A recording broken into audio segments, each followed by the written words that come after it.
골로새서 말씀을 이제 마칠 때가 됐습니다. 워낙은 지난주에 이제 마칠 것이었는데 지난주에 우리가 독일에서 오신 구체적으로는 오스트리아에서 오신 분이죠. 독일 분인데 오스트리아에서 사역을 OM 사역을 하고 여러 사역을 하시는 귀한 성경을 그대로 믿는 귀한 목사님 말씀을 우리가 또 들었습니다.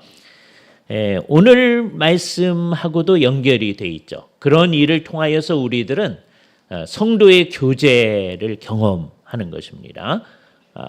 제가 이따가 또 이제 오늘날 일어나고 있는 성도의 교제에 대해서 얘기할 터인데 이 골로새서의 마지막 부분도 성도의 교제에 관한 부분입니다.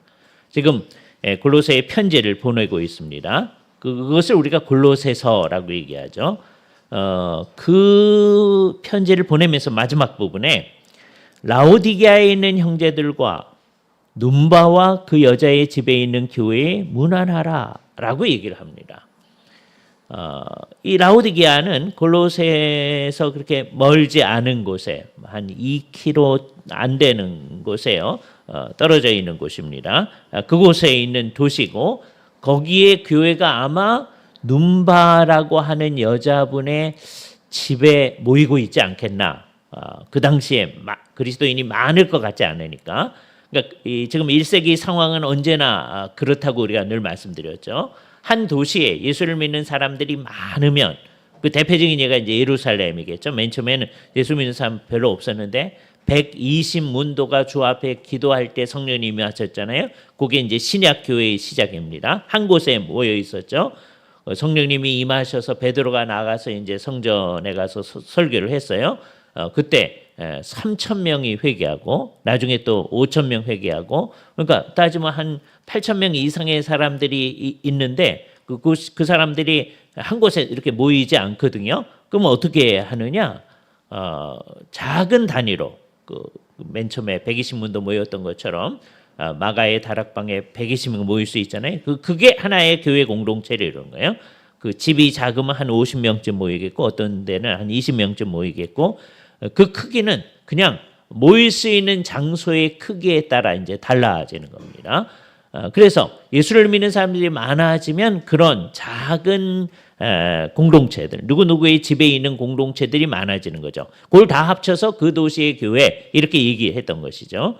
아마 골로새에서 아마 빌레몬의 집에 모이지 않았을까 우리는 그렇게 생각합니다. 그러니까 빌레몬의 집에 모이는 교회 이런 것처럼 막 그렇게 많지 않았을 테니까 그냥 그 공동체 하나였을 가능성 정확히 모릅니다.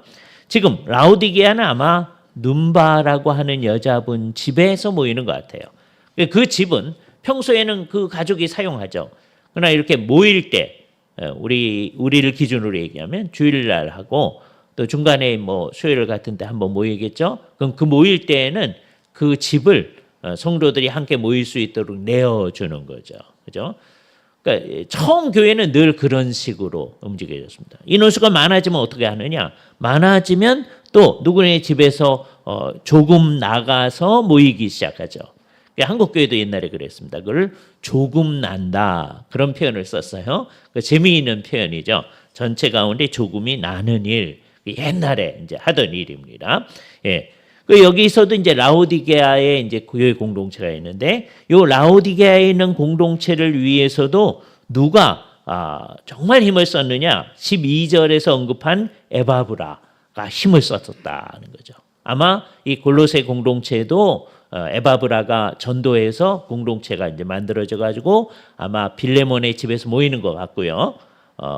다음에 라오디게아 공동체도 에바브라가 힘을 써가지고 전도해가지고 이제 거기서 모이는 것 같습니다. 그죠? 그래서 이 편지를 이제 너희가 읽은 후에 먼저 이제 그 교회에 여러분이 문안해라. 바울의 입장에서는 바울은 지금 로마에서 이 편지를 쓰고 있다고 그러잖아요. 옥중서신의 하나입니다. 바울의 입장에서는 둘 다 저기 터키에 우리가 터키라고 하는 옛날에는 소아시아라고 하는 지역에 가까이 붙어 있는 골로새와 라오디게아 교회를 생각하면서 지금 이 얘기를 하고 있는 거예요. 이 편지를 너희에게서 읽은 후에 또 라오디게아인의 교회에서도 읽게 해라 라고 얘기를 하죠. 그런 편지를 이 경우에는 이제 골로새에 보낸 편지긴 하죠. 그런데 그 편지가 동시에 라오디게아에서도 읽혀져야 된다. 이렇게 얘기하잖아요. 아예 초대교회 그런 식으로 여러 교회가 돌아가면서 읽도록 되어 있는 편지도 있었습니다. 그런 것을 회람서신이라고 그래요. 그죠? 한 교회에서만 읽는 게 아니라 이 교회에서 읽고 난 다음에 또 다른 교회에서도 읽도록 하도록 되어 있는 거죠. 우리가 흔히 공동서신이라고 얘기하는 야고보서 또는 베드로 전서, 후서 뭐 이런 것들 또 히브리서도 혹시 거기에 넣을 수 있다면 이런 것들은 거기에 어느 교회에게 이런 말이 없거든요. 그러니까 이게 아마 회람용 서신이 아닌가 이렇게 생각할 수 있습니다. 골로새서는 회람용 서신이 아닌데도 저기서 읽은 다음에 동시에 이제 라오디게아 교회에 보내서 그 교회도 읽도록 해라 이렇게 얘기하고 있는 거죠. 교회 공동체에 비슷한 문제가 있겠다라고 생각을 하는 거죠. 가장 큰 문제가 이단으로 교회 공동체가 막 넘어가려고 하는 그 문제였잖아요. 그래서는 안 된다라고 하는 것을 교회가 바른 도리에 굳건히 서 있어서 정말 두 가지를 해야 되는데 요지부동하는 겁니다. 두 가지인데 이 요지부동도 두 가지인데요. 그러니까 되게 이제 예수 그리스도를 믿게 되면 늘 예배를 하잖아요. 예배하는 일에 있어서 요지부동하는 거죠. 무슨 일이 있다 그러면 안 모이고 뭐 이런 게 아니고 늘 지금 이 사람들이 아마도 정확히 몰라요. 이제 나중에 빌레몬서 하면서 우리가 다시 그 얘기를 할 텐데 빌레몬의 집에서 이 골로새 공동체가 모이는 것 같습니다. 그러면 늘 요지부동하게 정한 때가 되면 모든 성도들이 함께 모여서 있는 거죠. 그게 이제 겉으로 보기에 요지부동함입니다.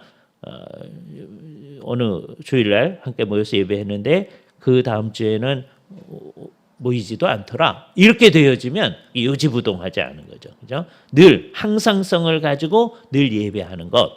그런데 그것보다 훨씬 더 중요한 게 뭐였느냐면 그 사람들이 믿고 사는 그 삶의 도리라고 하는 것.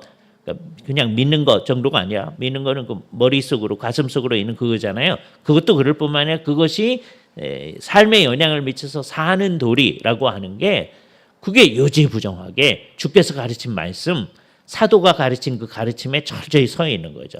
좀 그렇지 않으려고 하는 문제가 있기 때문에 골로새서 우리가 지난 몇 달 동안 살펴본 대로 바울이 그렇게 해서는 안 된다라고 하는 걸 얘기하는 거잖아요. 이건 우리에게 있어서 매우 중요한 겁니다. 기본적으로 교회 공동체는 해야 할 일이 이렇게 늘 모여서 주께 예배할 뿐만 아니라 우리의 가르침이라고 하는 게 사람들이 만드는 가르침이 아니라 주께서 우리에게 사도들을 통하여서 주신 가르침으로 딱 서 있어서 요지부동하게 있는 거죠. 이건 이미 우리에게 주신 말씀입니다. 그런데 그 사도를 통해서 주신 그 말씀, 예수님이 과연 어떤 일을 하셨고 그 예수님에게 일어난 일의 의미가 무엇이냐 하는 것을 잘 밝혀준 것에 함의는 너무 커서 사도가 잘 가르쳤는데 그것의 함의를 시대의 교회가 다 이해했다라고 하기 어려울 것입니다. 그래서 어느 시대의 교회는 그 사도적 가르침을 잘 알고 그걸 따라가려고 했고요. 어느 교회는 그러지 않고 막 그런 때가 있어요. 그럴 때가 아주 연약한 교회가 되는 겁니다. 그렇죠? 그러니까 요 두 가지 아까 교회의 요지부동성이라고 하는 것 그거는 두 가지 다잖아요. 늘 모이다가 지금 유럽처럼 사람들이 안 모이게 되면 요지부동성이 없어지는 거죠. 그렇게 된 가장 큰 이유는 뭐냐? 사도가 가르친 가르침의 의미에 철저하지 않았기 때문입니다. 점점점 사람들이 그 뭐 중요하지도 않다라고 생각하면서 당장 우리에게 필요한 것 중심으로 막 생각들을 해 나가기 시작한 거예요. 사도의 가르침이 우리에게 절대적이지 않다 그런 생각이 들어오면서부터 이제 사실 그러고 나면 궁극적 요지부동성이 없어지는 거니까 교회 공동체가 요지부동하게 늘 모여서 예배하고 그런다 그거 없어지죠. 물론 이제 성경을 안 믿기 시작한다고 해서 곧바로 예배가 무너지진 않아요. 이게 시간이 걸립니다. 그러나 성경을 안 믿기 시작하면 결국은 사도적 가르침을 안 믿기 시작하면 결국은 우리의 근거가 없어지는 거거든요. 왜 이렇게 모여서 해야 되냐?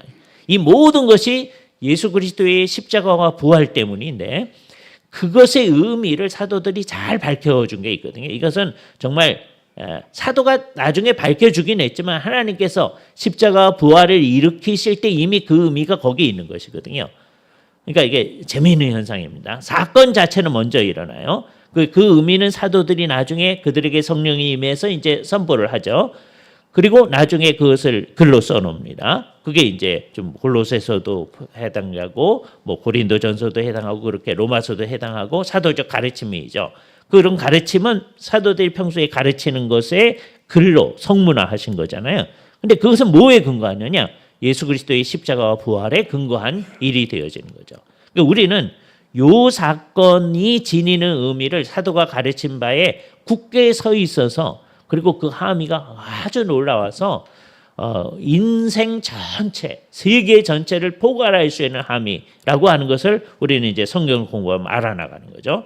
그래서 그것을 교회는 늘 알아나가면서 점점점 풍성해 나가는 일을 하는 겁니다.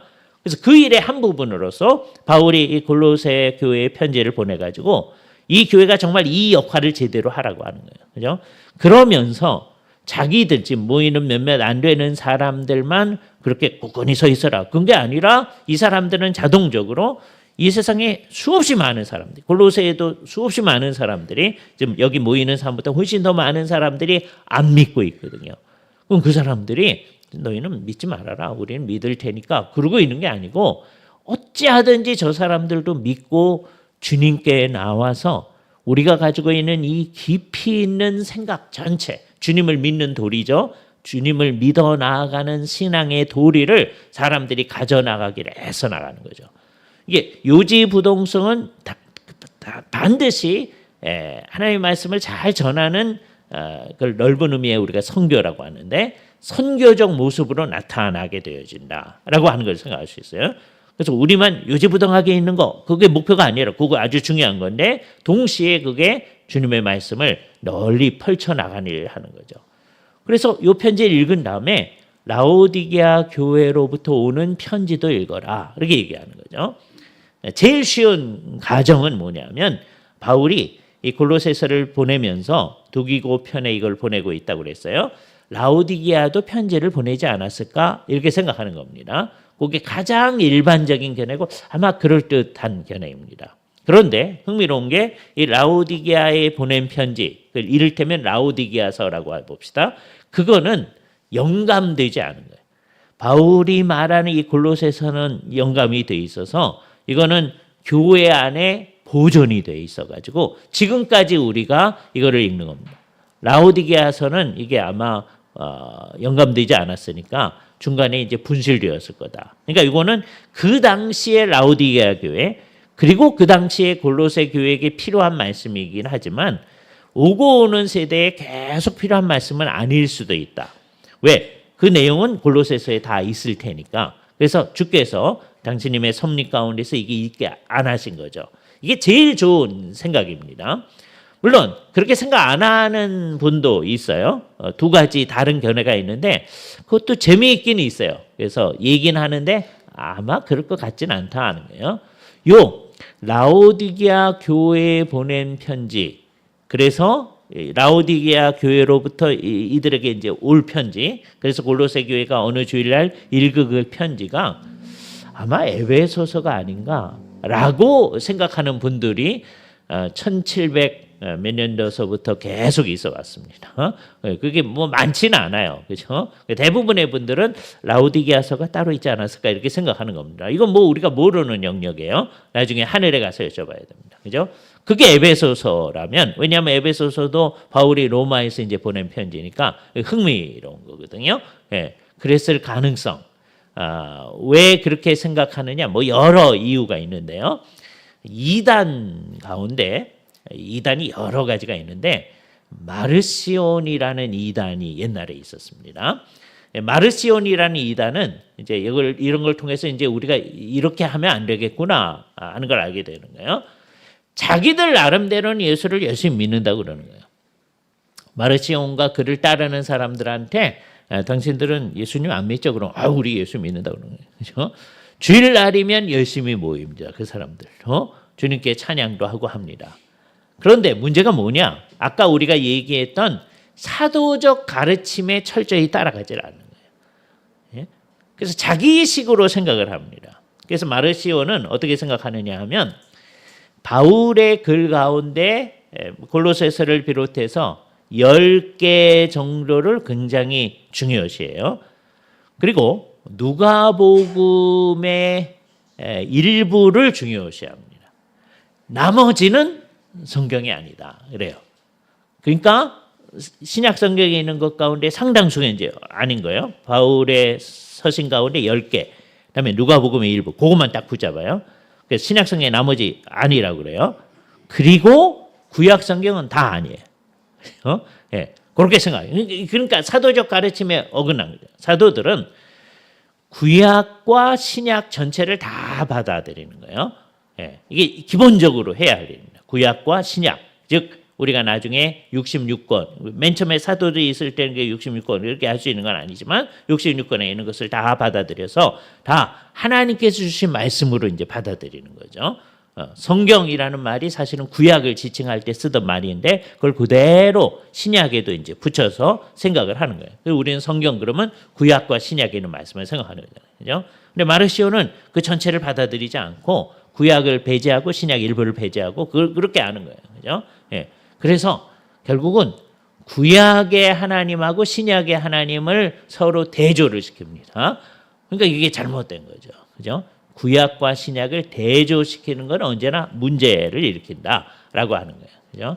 구약의 하나님은 사람들을 막 죽이라고 하고 무자비한 하나님인데 필요하면 그러라는 거예요. 신약의 하나님은 사랑의 하나님이다. 뭐 이렇게 얘기하려고 하는 거예요. 그런데 그렇게 얘기하는 마르시온이 자기들 나름대로 중요시하는 그 바울의 편지 있다고 그랬잖아요. 거기에 보면 지금의 에베소서에 해당하는 것을 라오디게아서 이렇게 붙여놓고 있어요. 그래서 이제 사람들이 그런 것 때문에 아마 라오디게아서가 따로 있는 게 아니고 그게 에베소서가 아닌가 이런 생각들이 이제 넘쳐나는 거죠. 그게 별로 좋은 생각 같지는 않습니다. 그죠? 또는 세 번째 견해 또 하나가 있는데 나중에 우리가 이제 빌레몬서를 볼 때 오네시모한테 무슨 얘기하는 거 있거든요. 그것과 관련된 것이 이 라오디게아서가 아닌가 이렇게 생각하는 사람들도 있는데 별로 좋은 것 같지는 않습니다. 그래서 우리는 나머지 두 개를 이제 배제하고 지금은 없어진, 왜냐하면 주께서 생각할 때 중요하다고 생각하지 않으신 거니까 없어진 라오디게아서의 내용을 너희도 읽어라. 그죠? 그렇다면 그 라오디게아서는 뭐하고 위치가 똑같은 건가? 오늘날 목사님들이 하는 설교하고 아주 비슷합니다. 그죠? 그 시대의 교회를 잘 섬기는 거죠. 사도의 가르침에 근거해서, 물론 그건 바울이 썼으니까 사도의 가르침입니다. 그런데 그게 그 시대의 교회를 섬기는 거예요. 그러나 두고 오고 오는 세대의 교회의 기준이 될 만한 건 아니다. 그래서 주께서 그것을 없애신 거죠. 우리는 뭐만 딱 붙잡으면 되느냐? 이 구약과 신약에 있는 66권, 이 정경에 있는 말씀을 딱 붙잡아야 됩니다. 그죠? 웨스트민스터 신앙고백서를 맨 처음에 공부할 때 제가 어렸을 때요.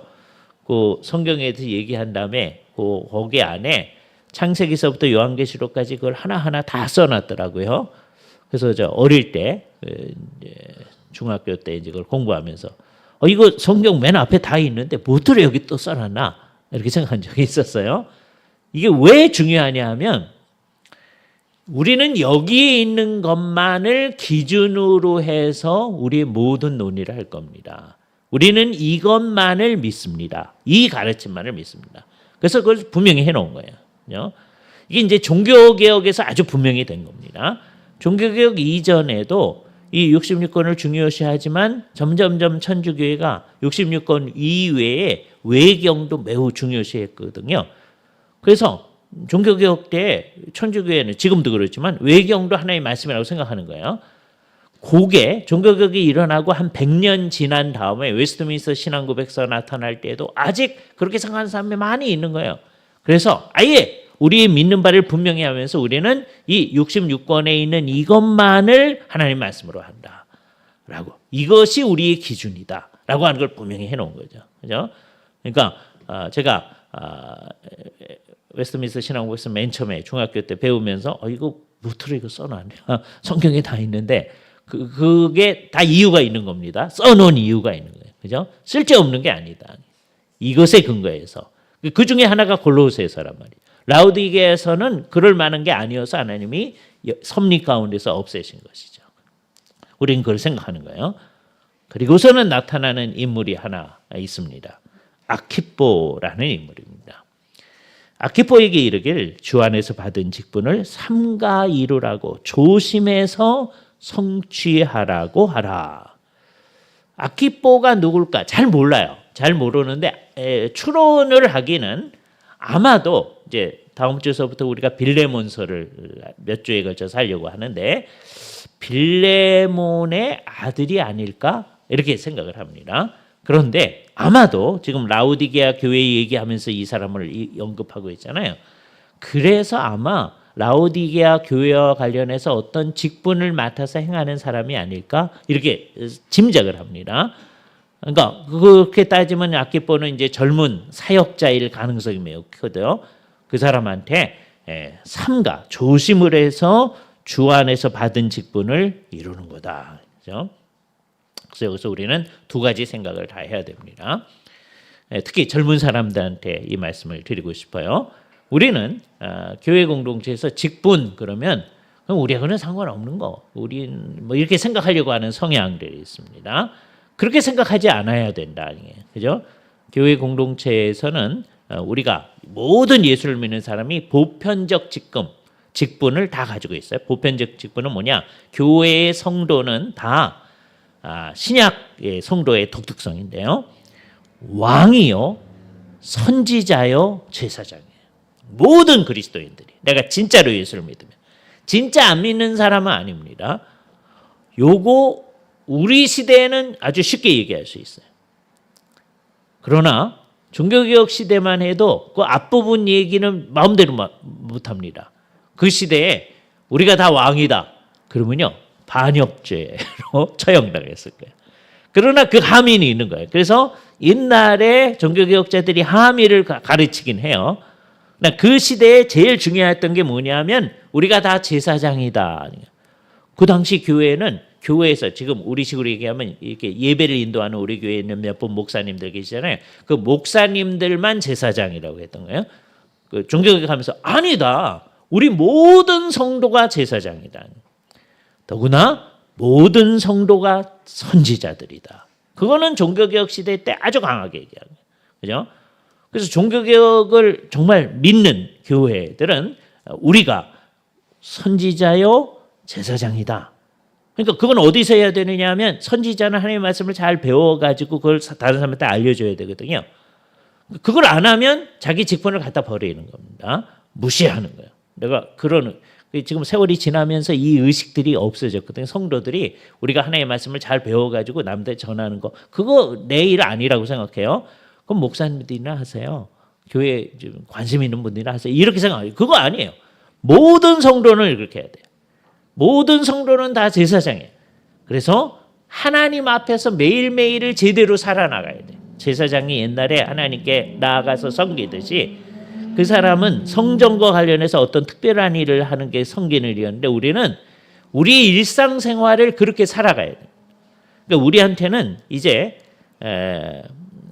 엄밀하게 말하면 성속의 구분이 없어지는 거예요. 이게 분명해져야 됩니다. 이걸 잘못하면 세속화되어집니다. 이걸 제대로 하셔야 돼요. 우리는 모든 일이 다 거룩한 일이에요. 전부 다. 모든 일이. 여러분이 식사하시고 뭐 샤워하시고 다 거룩한 일이에요. 거룩한 일답게 해야 돼요. 그런데 자동으로 거룩한 게 아니라 정말 그 의식을 가지고 행할 때만 거룩하다는 거예요.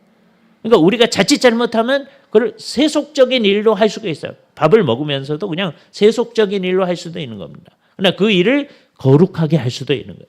내가 나가서 월요일부터 토요일까지 무슨 직분을 맡아서 직장에서 일을 한다. 그리고 그냥 세속적으로 돈 벌어 먹기 위해서 우리 가족 살아야 되니까 할 수도 있는 거고요. 그러면 그건 죄다 그러는 거예요. 예? 그냥 열심히 사는데도 죄가 돼요. 그러나 하나님께서 이것을 나한테 맡겨줬다 이런 마음으로 하면 그게 거룩한 일이 되죠. 그죠? 그래서 우리 모두가 다 성직자들이에요. 그리고 종교개혁 시대 때 차마 못됐던 그러나 들어있었던 거 성경에 이미 있으니까 우리 모두는 왕이다라고 하는 게 분명해야 돼요. 이게 보편적 직임이라고 합니다. 모든 성도는 이걸 가지고 있어요. 그러면서 동시에 주께서 필요하면 어떤 사람들을 목사로, 장로로, 집사로 주께서 부르시는 거거든요. 그때 젊은 사람들이 이 마음 가져야 돼요. 주께서 부르시면 예, 내가 하겠습니다. 그렇게 나갈 마음이 있어야 돼요. 주께서 부르시는 게 무슨 소리가 들려와서 너 목사해라, 장로해라 그런 거 아니에요. 이게 뭘 통해서 부르시는 가 하면 교회 공동체를 통해서 부르시는 거예요. 교회 공동체를 통하여서 이 사람이 다음 세대의 목사로, 이 사람이 다음 시대의 장로로, 다음 시대의 집사로 주께서 부르시는가. 그래서 장로님과 집사님은 좀 쉬워요.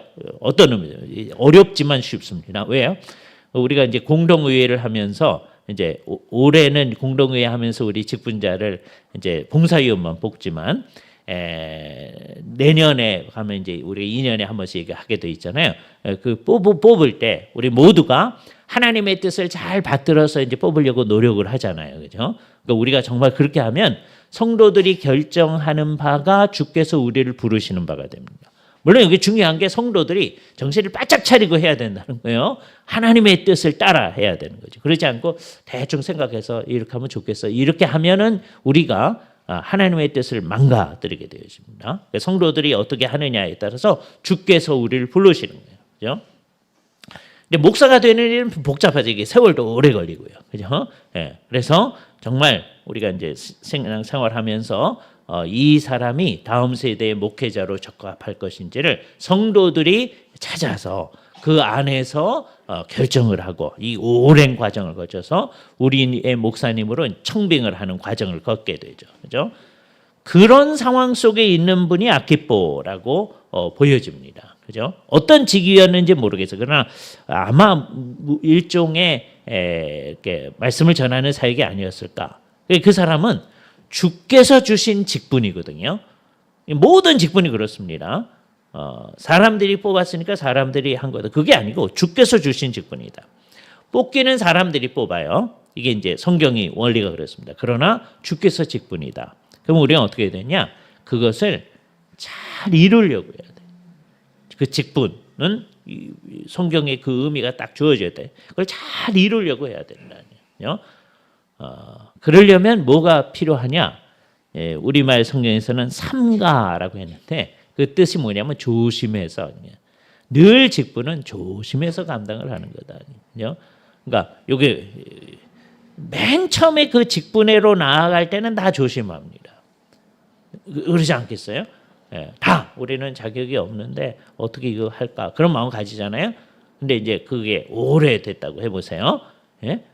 저처럼 목사가 된 지 오래됐다고 해보세요. 근데 만일에 제가 이렇게 되면 이제 목사 자격이 없다는 말이야. 내가 아니면 목사를 누구 하랴? 이런 마음을 가졌어. 그러면 자격이 없는 거예요. 한참 하다 보면 사람들이 그럴 수 있거든. 자기 하는 일이 그거니까 이건 내가 잘할 수 있다. 우리는 어떤 직분을 가졌든지 정말 조심해서 그 일을 이루려고 해야 된다. 그죠? 평가를 주께서 마지막에 하실 겁니다. 그죠? 과연 주어진 직분을 제대로 이루었는가? 그런 생각하는 거예요. 그죠? 바울이 그 얘기를 쭉 해줍니다. 그죠? 그리고서는 맨 마지막에 나 바울은 친필로 문안하노니 그렇게 얘기해요. 그러니까 여기서 짐작할 수 있는 게 17절까지 물론 그 절은 나중에 사람들이 붙인 겁니다. 찾기가 쉽게 하기 위해서 옛날에는 절 있는 거 아니죠. 바울이 이제 이걸 쓰게 하면서 자 17절 이거 써라 그런 거 아니에요. 아마도 누가가 이것을 대필자 역할을 하고 있었을 것 같아요. 14절에 보면 사랑을 받는 의사 누가와 데마가 너에게 문안하느니라 지난주에 얘기했었잖아요. 그 의사 누가가 아마 이거를 쓰고 있지 않을까 이렇게 짐작을 해요. 잘 몰라요. 나중에 하늘에 가서 여쭤봐야 됩니다. 누가를 만나면 골로새서 이렇게 대피를 하셨어요. 그리고 되게 목회 서신이라고 하는 거, 디모데 전서, 후서, 디도서, 그것도 아마 누가가 쓰지 않았을까 이렇게 이제 생각합니다. 쓰는 거는 이제 바울이 하는 거예요. 바울이 이제 말을 하죠. 그럼 이제 열심히 쓰는 겁니다. 그런데 맨 마지막은 바울이 이제 펜을 잡고 쓰는 거죠. 나 바울은 친필로 문안하노니. 근데 바울의 이제 다른 곳에서의 글 쓰는 것을 봤을 때 아마 17절까지의 그 쓰인 그 글자의 크기보다 18절의 크기가 굉장히 컸을 겁니다. 왜 바울이 잘 안 보이거든요. 그러면 이제 글자가 크게 나타나죠. 왜냐하면 다른 서신서에서 나 바울이 이렇게 크게 쓴 것을 보라. 이렇게 바울이 얘기하거든요. 친필로 얘기해요. 그죠? 그러면서 두 가지 얘기를 합니다. 나의 매인 것을 생각해라. 이건 두 가지 의미를 지녀요. 하나는 바울이 지금 구금 상태에 있다. 로마 감옥에 있는 상황이니까. 근데 뭐 때문이냐? 복음을 위해서 이렇게 매여 있다. 그런데 그 매였다고 하는 것이 단순히 그것만 얘기하는 것이 아니라 주님에게 매여 있음을 생각하도록 하는 함의도 있는 거죠. 매여 있음. 그래서 우리는 그 중에 여러분이 지금 감옥에 있는 건 아니니까 그러나 필요하면 우리가 감옥에 갈 수도 있는 거죠. 일제시대 때 신실한 성도들은 그렇게 했던 겁니다. 그죠? 주를 위해서는 그 필요할 수도 있다.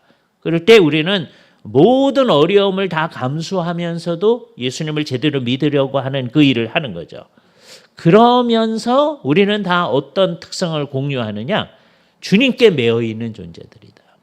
바울이 주께 매여 있듯이 골로새 성도들이 매여 있듯이 우리도 다 주께 매여 있는 성도들이다. 우리가 내 마음대로 하겠다. 이런 마음이 우리 안에 늘 나타납니다. 뭐 어린아이들도 그렇고 어른들도 그렇고 다 그렇습니다. 예? 근데 그게 이제 죄예요. 우리가 우리 마음대로 하려고 하는 거죠. 예. 우리 가족 가운데서는 이게 이제 늘 생각이 나는 이제 상황이 있는 거예요. 애들이 어렸을 때 그냥 무심결에 하는 말. 우리는 우리 마음대로 하고 싶다 이런 생각이 나오는 거죠. 그런 걸 통해서 우리는 이게 얼마나 큰 문제인가 하는 걸 생각하는 거예요. 그죠? 시대 전체가 그런 방향으로 가는 시대. 예? 우리 시대, 포스트 모던 시대. 주께서 우리 뭐 말씀하시고 그런 거 뭐 안 내려고 자기 마음대로 하려고 하는 거예요. 주께 매여 있음을 전혀 생각하지 않는 거죠. 그래서 교회도 그 영향을 받아가려고 하는 거예요. 신앙생활이 우리가 알아서 할 테니까 이렇게 하지 마세요. 왜 이렇게 하려고 하는 마음들이 있는 겁니다. 그죠? 그래서 나의 매여 있음을 생각하라는 얘기를 맨 마지막에 하면서 한마디 더 해요. 은혜가 너희에게. 여러분 성경을 잘 보세요. 은혜가 너희에게. 그래 놓고 그 다음에 있을지어다가 작은 글씨로 되어 있는 성경은 좋은 성경입니다. 지금 제 성경은 제대로 되어 있네요. 그런데 그게 똑같은 크기로 되어 있는 성경, 나쁜 성경입니다. 그죠? 작은 글씨로 되어 있어야 돼요. 왜? 바울이 맨 마지막에서 그냥 은혜가 너희에게. 그러고 끝난 거예요. 의미는 다 아는 거죠. 있을지어다. 그죠? 그래서 이제 어떤 분들은 번역하면서 있을지어다 번역하기로 하고 있기를 기원한다. 그렇게 이제 그 없는 거니까 바울의 마음이 어땠을지를 생각하면서 하는 거예요.